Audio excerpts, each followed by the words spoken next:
Hello everyone, it's Tuesday, November 17, and I'm working on installing this ladder I bought from eTrailer. It's the like 93 inch tall, the tallest one I could find, and it's going to work absolutely perfectly. At first I thought I was going to need to get that extension little piece to hang on the bottom, but I realized when I installed it, I thought I was going to install it with those bottom pieces on the bus or in here, but I realized that if I installed it actually with the little feet just below the bumper, which I kind of struggling to hold this thing with one hand right there, it lowers the bottom step enough where I can reach it comfortably, and then the top step is a good height. So what we're doing, I've got some of this leftover aluminum angle from a project I had about a decade ago. I'm going to show you what's going on with that right now. Here it is. So we're going to install this on the bottom of the bumper, just like that, with the angle facing down, and then we'll be able to attach the feet of the ladder right there and right there. Now what I like especially about this is the way these feet are designed. When you screw these little brackets up against your bus, they just hold this pipe against your bus, but every time you step on it and this thing moves in, this little circle is going to press on your bus or whatever you're attaching this thing to. So at a minimum, I would recommend putting some kind of a plastic gasket between this and your vehicle so that this ring here won't wear a hole through your paint. And if it's something that rusts, it won't rust, especially with aluminum against steel. You get that galvanized, galvanic corrosion issue going on with dissimilar metals. So that's going to be a piece of cake. Something I didn't realize until looking at this is there's one section here that the space between the steps is bigger than the rest. And I guess, I don't know why, but I guess that's like where your taillights go or something. It happens to kind of work out that way for me, but I don't really like it that much. And I'm going to explore the possibility of trimming off a few inches from this pipe right here to make the spacing equal, if that won't make the top step too far away from the top. So for now, I'm going to work on this. We probably won't even paint it, but I'm going to trim these corners around and then file everything nice and smooth so I don't hurt myself bumping my head on it or something underneath there. And we're going to get ready to install this puppy.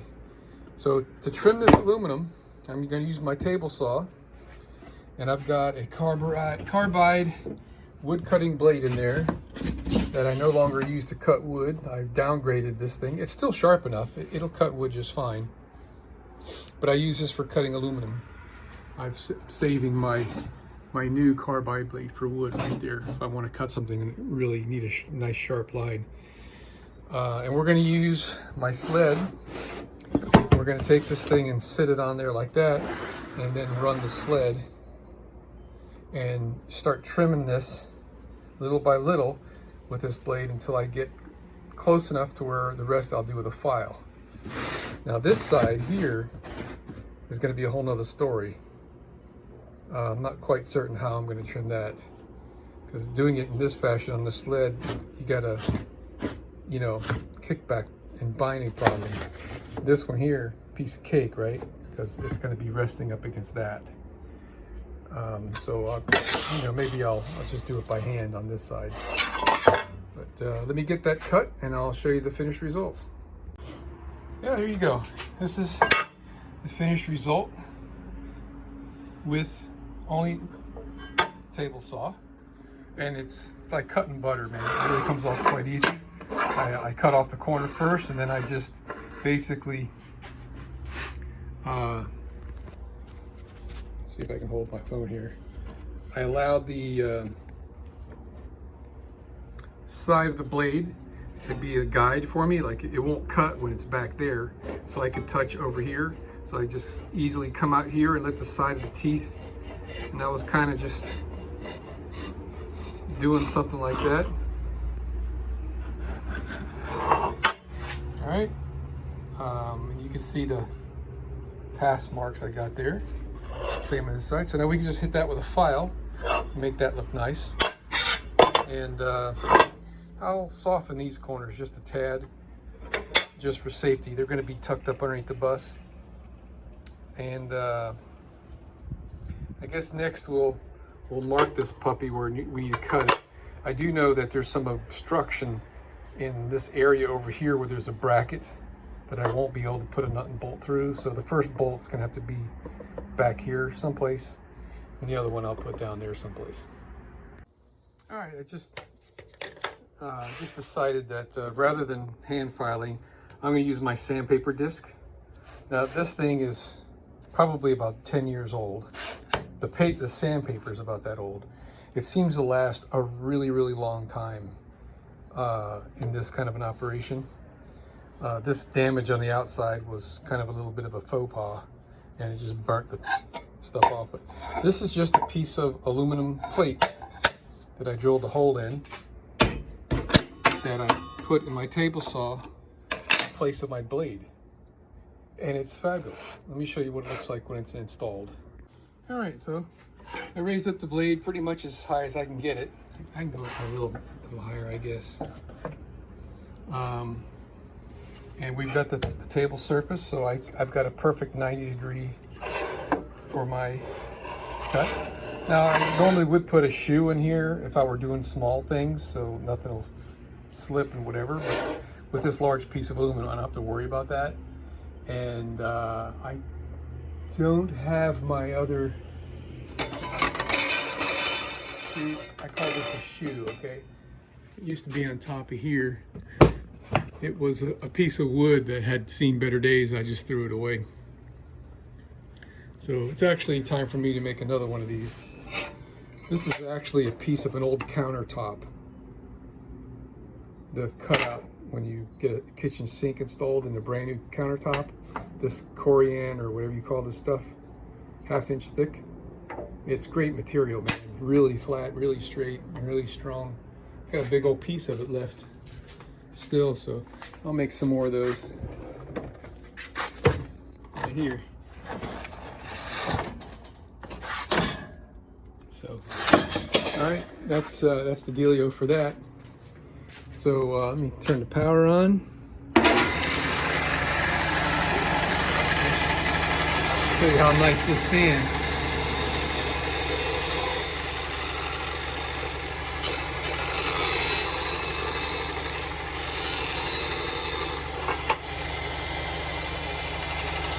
Look at that, not bad for one hand, huh?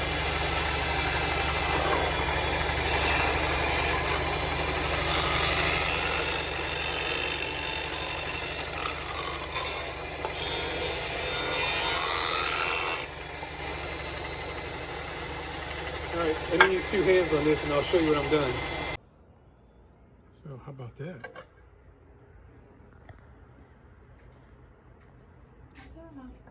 That's my gloves right in the back pocket. All right. I ran it over here just a little bit so we could finish the rest of this by hand. I found what makes a great finish is a regular old vibrator sander. Like one of these, 150 grit. All right, so that was about 5 minutes worth of sanding. I like the finish, man. I've been doing this on all kinds of stuff I'm making out of aluminum.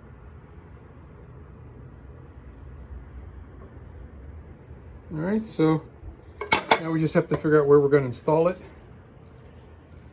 so that the ladder ends up in the right place, left to right on the back of the bus.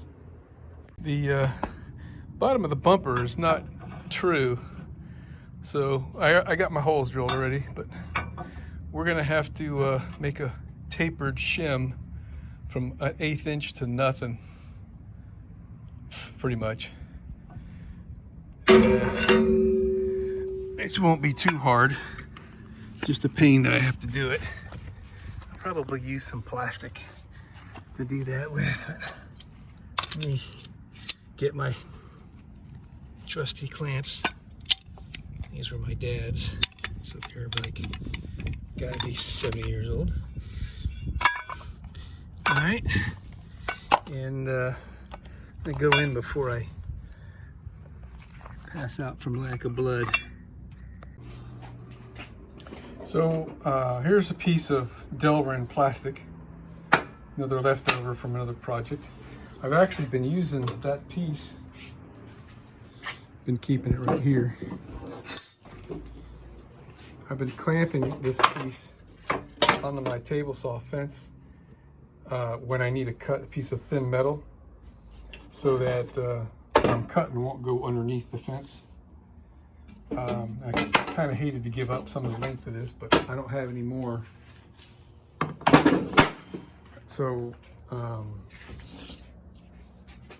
here it is. It's about 3 inches long, and kind of guesstimated that a piece of something 3 inches wide would give me a nice base. All right, so I'm thinking if I just cut this right down the middle,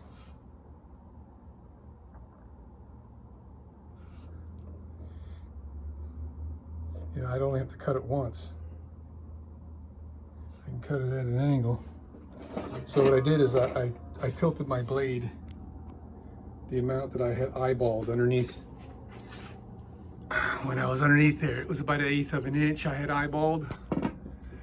So there, it's touching the blade on the bottom. And I used an 1/8 inch drill bit as a gauge. And I put it in there at about the distance from the bottom to the top here that I had eyeballed, which was about that wide. So it was about 1/8 of an inch, like that I needed to tip this piece of wood, aluminum. So I think if I cut this thing right down the middle, it's going to be thicker than I'd like, because I really don't want to space the thing down. And I don't want to make more than one cut, because this is kind of precarious. But the blade, there's so much blade hanging out like that. An accident like that could be catastrophic, like loss of fingers, right? I always try to keep the blade as low as possible. I probably will cut this in multiple steps and raise the blade a few times. Maybe 10 times worth of raising the blade, just so that way I'm not pushing hard. So if I were to put this like over there, I'm never going to get this to where they're both the same size. But I put my fence in place like that, I could feed that through. If I get lucky, I can cut it once. Or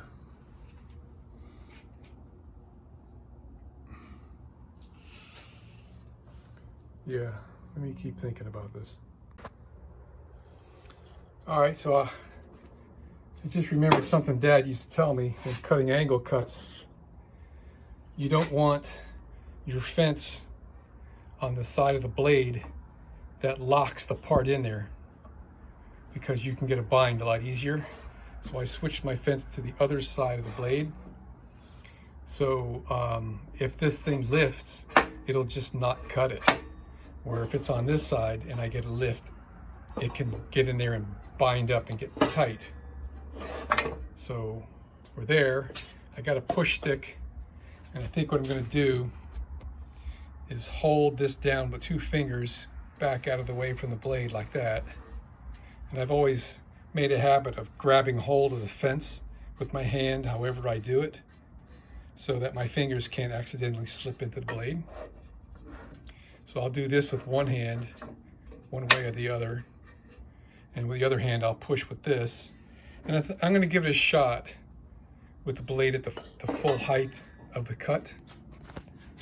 And if it gives me any difficulty, I'll just back up and stop and go with a couple shots. So what I think what I'm going to do here, I'm going to make one cut. And it's going to leave me about 1/8 of an inch at this side and about 1/4 of an inch on the other. So I'll have my angle. And then once I get the first one cut, if I'm happy with the angle, I'll put the blade straight and cut off another piece, and then I'll have my two parts. Absolute piece of cake. Absolute piece of cake. Okay. So I think that's perfect. I'm going to go back there and test fit this. Look, it warped a little bit. Shaped like a banana. It's got a little bit of a curve in it this way. Doesn't matter for what I'm doing, it's just kind of interesting. All right, let me give it a test fit and see if it does what I want. And then, like I said before, all I gotta do now is put the blade straight and get it in the right place and give it another cut. Bingo, we're done. All right, so this is about as close as hand grenades. Got my blade straight up and down on 0. Well, should be 0 anyway. All right, so how can I do this? There. I got my cut part up against the side of the blade, and I'm sighting down this piece, and this surface and this surface are pretty parallel, so that ought to be it. You know what, how about we put a straight edge across there like that? Yeah, I'll take it. I mean, this is a very crude deal here, but nothing special. All right, so haven't cut it yet. I was just going through my whole practice, kind of running through the whole motions kind of a thing, and there's not enough room there to make me comfortable. I mean, I could like do it, but I don't like it. So I went and got this piece of wood. I'm going to hold the top down with this, and then I'm going to push with this. And it's a little precarious. I hate doing that because you're not really holding the part that well.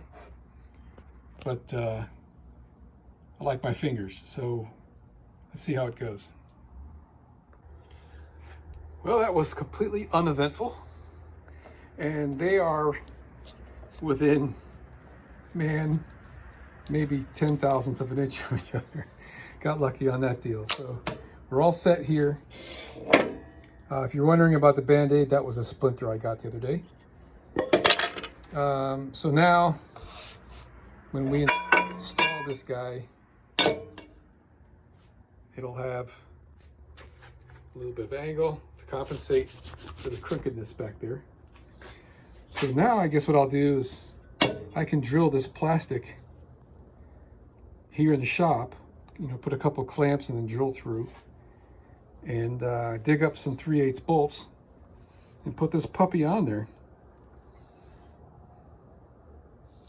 The holes that go this way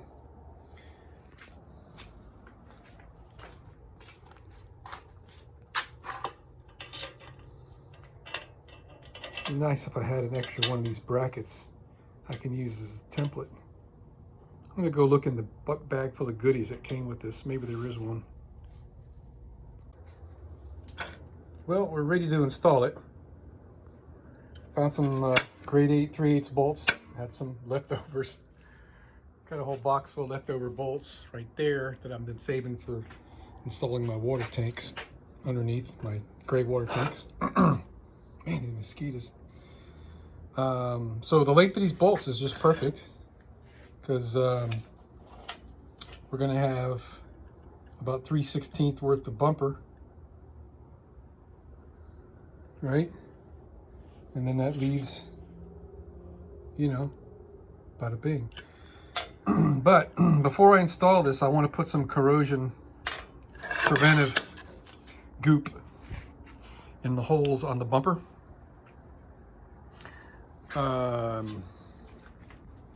I got a whole 5-gallon can of it right there behind that bike wheel, if I can get it out. I got a spooge of it out of the rust inhibitor goo. This stuff sets up like wax, and it just completely seals whatever you put it on. So I'll put a spooge of that in each of the holes that I drilled in the bumper, maybe a layer of it up there. I'm eventually going to be squirting this stuff over the underneath side of the whole bus as soon as I get done, at least in all the rust prone areas anyway. So I got my wrenches, here we go. All right, so we're in there, all sealed up. And I don't know if you can see how the tapered shims in there are doing what they need to do. But come out here, you can see that the bracket is straight with the bumper, and maybe the tiniest bit in, which is perfect, because the bumper sticks out more than the bus, so the whole ladder is going to have a little bit of an angle to it. But we're done with this part, and there's plenty of space there between the tailpipe, so that's came out perfect. If you're wondering, this looks like it's really low to the ground, but in reality it's only because my driveway is on a slant and all the air is out of the airbags on my rear suspension. All right, man, so we're in luck.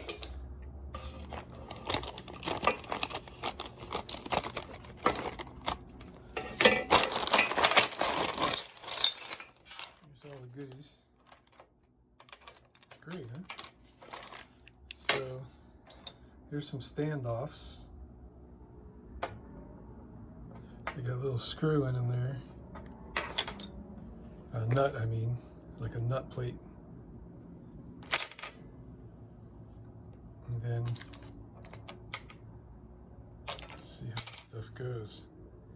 This would be like that. And it works like the base. So there's a standoff. And then this piece would go in there and meet up against the rail. They give you plenty of standoffs, huh? 1, 2, 3, 4. 4 standoffs.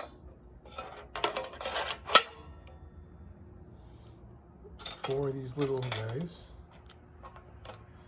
Yeah. 1, 2, 3. Okay, they all got the nut in there.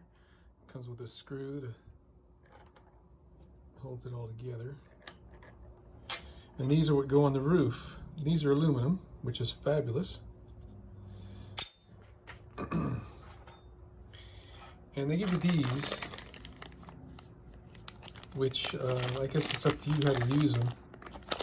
Right now, the way this is assembled, I guess it's upside down. This, I think, is supposed to go, these little reduced areas are supposed to go inside the big J-bend piece that goes up over the top. Yeah, I got this thing. I don't even know how this is supposed to go. Because if I flip this around, then the space between this step and the next one will be twice as far. I don't know. I guess it's optional how you can put this thing together. Actually, I don't want to use these. Don't really have any need for this. I want everything to be straight and solid.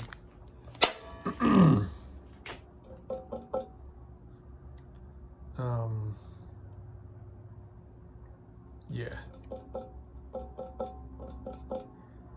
All right. So I'm gonna use this as a template. Let me double check that they're the same fitting. Yeah, they're identical.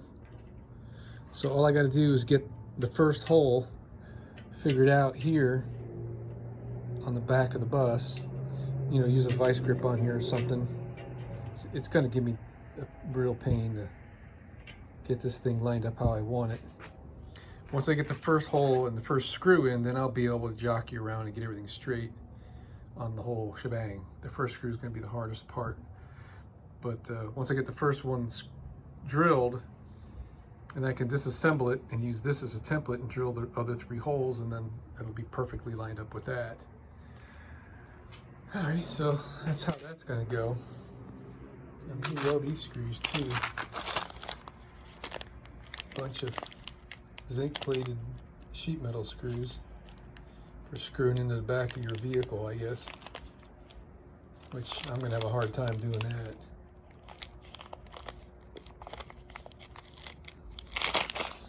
All in all, this is a great kit, man. I'm very impressed. Superior quality. I tell you, it's just doesn't get any better than this, really. I was actually thinking about farming out the job to my nephew, who's a certified welder and a fabricator. But it would have cost me more for them just to buy the materials than it would be to buy this whole thing. Yeah. So there's the brand there. SURCO, Serco Inc. Got it from eTrailer. So I was trying to get a good measurement on this from hole to hole. I thought I had 12 3/4. First time I measured it was 12 11/16. I actually wrote that number on the other side of that board. Then I measured again, it looked like it was 12 3/4. So I marked the middle and 6 3/8 from the middle. And I missed it. So it really is 12 11/16. Not that I couldn't just stretch this to make it fit, but I don't want to fight with it. So I was only doing this to accurately get a good measurement, but now that I realize how well this is going to work, I'm going to drill this wood, and the wood will be my template. So, I mean, can't get any easier than that, right? So I've got some really long drill bits, some old things here. And this one I think is 3/16. There it is. So I can drill 3 of the 4 holes anyway, because the clamp is on the 4th one there. But then I can put this piece of wood, there's my center mark within 1/16 of an inch, and bada bing, man. Can't get any easier than that, can it?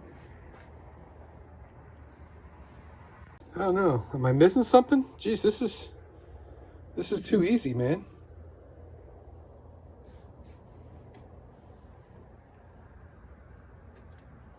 Did I drill that one crooked? Yeah, I did.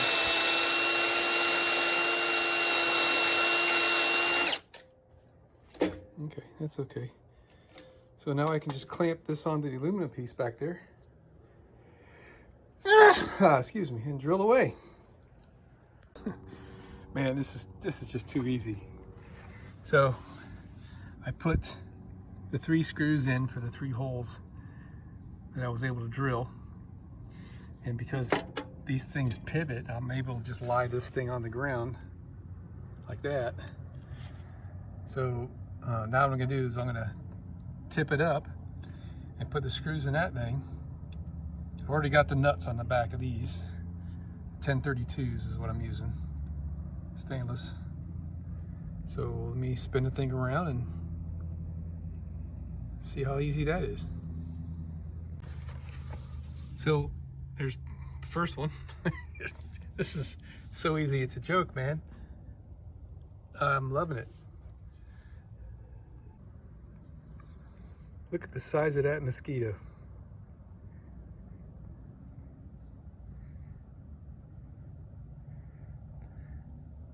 That's a giant ass mosquito right there.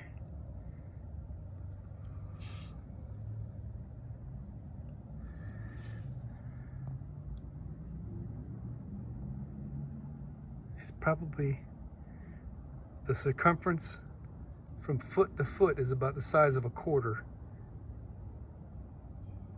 See if I can move my hand over there to give you some comparison.